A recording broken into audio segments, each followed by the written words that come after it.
This video will show you what to do if your Dell laptop only turns on and works when it's plugged into a charger. So to fix this, first right click on the start icon. Now select device manager from the list. In the device manager window, expand batteries.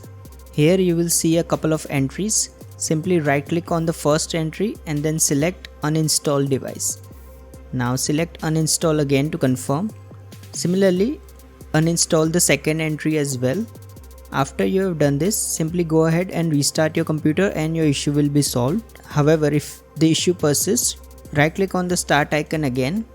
Now this time select terminal admin from the list. In this window that opens, you will need to enter this command, that is the power cfg restore default schemes. This will reset all the battery settings on your Windows computer and hopefully solve your problem.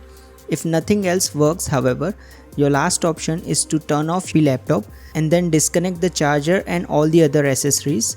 After you have done that, simply press and hold the power button for 40 seconds. This will drain any additional power that may be causing the problem. Once you have done this, simply charge your Dell laptop for a few minutes and it should then work without the charger. If you have any questions about this, feel free to ask them in the comments below and don't forget to subscribe.